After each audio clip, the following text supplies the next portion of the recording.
tous et à toutes, j'espère que vous allez bien. Alors aujourd'hui, on se retrouve pour mon avis lecture du mois. Et donc, ce mois-ci, c'est La Cité des songes de Georgia Caldera. C'est une autrice que j'ai jamais lue, c'est la première fois que je l'ai découvert. J'ai découvert ce livre dans la Once Upon a Book, dans la box édition limitée de Noël qui reprenait des livres de leur calendrier de l'Avent. Et du coup, j'ai pu un peu le lire et le découvrir. Et c'était vraiment une très bonne lecture. On va voir tout ça dans cette vidéo. Alors, pour ma part, du coup, c'est l'édition J'ai lu. Je vais vous parler déjà de la forme du livre. Franchement, au niveau de la couverture, elle est magnifique. On sent en fait que tous les détails sur la couverture, que ça soit en termes du titre ou vous voyez au niveau des décors, des ronces qui sont ici, ça fait vraiment en mode un peu 3D et ça, j'adore en fait quand on sent tout de suite sur le livre que la couverture a été travaillée, qu'elle a été faite pour vraiment dans le détail. On le voit également ici, c'est pareil. Ici, on sent chaque écriture. Et enfin, vous avez l'arrière avec le résumé et les détails sont vraiment bien faits, surtout au niveau des fleurs. Il est classé fantastique. Oui, peut-être au niveau des créatures notamment, qui sont un petit peu maléfiques, mais je trouve que ça rentre très, très bien également dans le centre, dans l'univers fantasy. Les 2 peuvent aller, c'est pas du fantastique horreur ou autre, ça peut aller très, très bien pour tout le monde. Alors, en termes de l'histoire, je vais pas vous lire le résumé parce que je trouve qu'il est assez éloigné, de ce qui se passe vraiment dans l'histoire. En fait, on suit Auréa, donc c'est la personnage principale qui est une thaumaturge. Donc une thaumaturge, c'est un petit peu comme, une magicienne. Ils utilisent des pierres précieuses qui sont au niveau, de leur cou pour avoir, des pouvoirs et chaque thaumaturge a un pouvoir différent. Donc je vous laisserai découvrir, quel est le pouvoir d'Auréa et en fait, Auréa est une chasseresse, donc elle chasse, toutes les créatures un peu maléfiques et qui ressemblent à des dragons, certains volent, d'autres non. Donc la mission d'Auréa, c'est, d'affronter ces créatures afin de les éloigner, de son royaume. Donc au départ, elle vit dans, la tour du printemps où c'est un monde qui est régné par les femmes, où c'est les femmes qui ont le pouvoir, qui sont libres, que ça soit de penser, de parler ou autre. Et je parle au départ parce qu'elle va se retrouver en fait au milieu d'histoires, royales. Il va avoir, des petits complots derrière, une grosse, grosse intrigue, là-dessus et elle va devoir aller dans un autre royaume, et où il y a la tour de Givre et la tour de Givre, ben, c'est un royaume très, très froid où c'est, un système patriarcal, où c'est les hommes qui ont le pouvoir, où c'est eux qui peuvent parler, que ça soit de politique ou autre de sujet.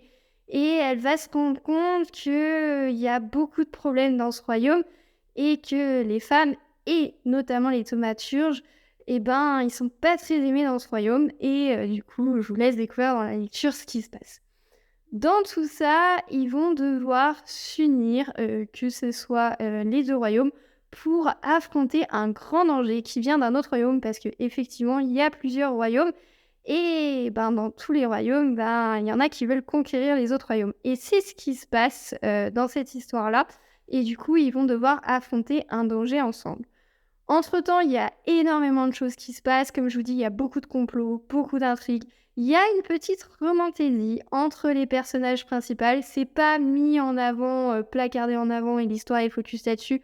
Non, parce que vous savez, moi, je suis pas une grande fan, de romantaisie, mais ça met un petit peu plus, voilà, dans le livre. C'est un petit peu, une romantaisie du genre, «Moi je t'aime, moi non plus».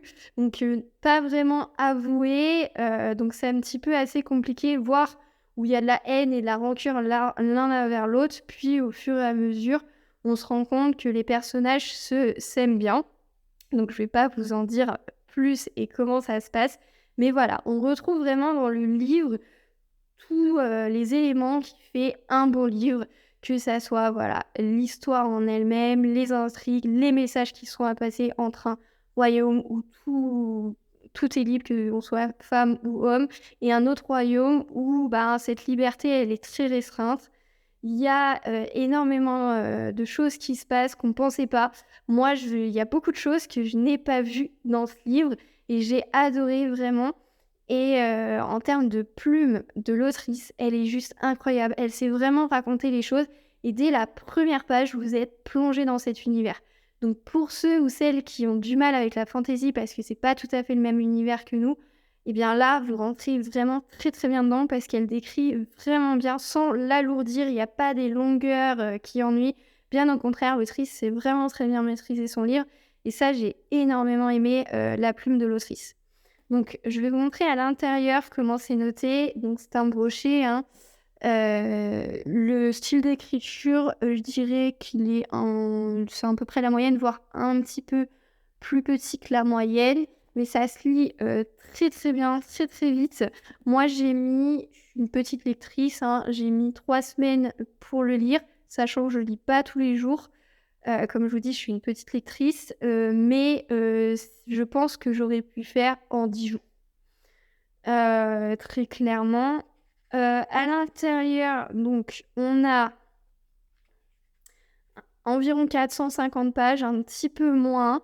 Ce qui est super, c'est que l'autrice, en même temps qu'on lit, elle donne une playlist d'inspiration.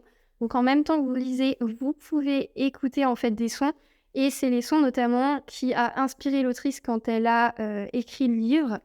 Et c'est une duologie, donc il y aura un 2e tome qui, sera publié en juillet 2023, donc très bientôt. Donc si vous souhaitez le lire, allez-y parce qu'après il va y avoir le 2e tome et vous pourrez enchaîner, dessus. Et à l'intérieur, moi ce que je trouve incroyable, c'est les illustrations de l'autrice. Regardez comme ils sont magnifiques. C'est pour ça que je vous dis, c'est l'édition J'ai lu, pour que vous retrouvez vraiment ces illustrations vraiment magnifiques où on voit ce royaume de givre vraiment froid et ce royaume de printemps très fleuri, vous voyez dessus. C'est vraiment magnifique et il y en a une 2e, je vais vous montrer également la 2e qui est ici. Alors vous comprendrez dans l'histoire ce que ça signifie. Vous avez cette petite pierre du coup au niveau du cou où en fait sortent ses pouvoirs et en la touchant, elles peuvent, en fait maîtriser leurs pouvoirs. Donc c'est juste magnifique. Donc ça vous donne déjà une idée, c'est une thaumaturge du coup et bien sûr c'est signé. Et ça vraiment, c'est vraiment une pépite. Je vous le dis clairement, pour moi, il y a rien à reprocher dans ce livre. Tout est vraiment parfait. C'est addictif à souhait. Je vous dis, il y a des intrigues, des complots, les personnages, on ne s'ennuie jamais. Il y a des dénouements, il y a des retournements de situation qu'on ne pensait pas. Et sur ce livre-là, vraiment, j'ai beaucoup, beaucoup aimé. Donc déjà, c'est un 5 sur 5 en termes d'étoiles. Mais en plus de ça, on peut dire que c'est vraiment un coup de cœur. Et donc, le 2e tome qui paraîtra en juillet, moi, je vais l'acheter directement. J'ai hâte vraiment de lire la suite. J'aimerais vraiment qu'il y aurait des avant-premières pour pouvoir le lire. Mais malheureusement, non, pour le moment, il n'y en a pas.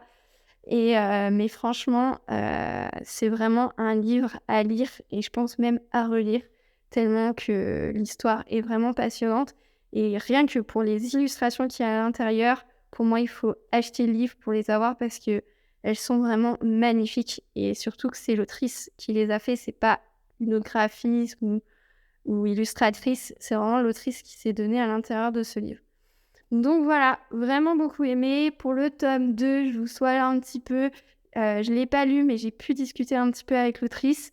Et donc, il y aura encore plus d'intrigues, plus de complots. Donc moi, ça me va très très bien. On va continuer dans ces univers afin, n'oubliez pas, il y a de la conquête d'un autre royaume sur les autres royaumes.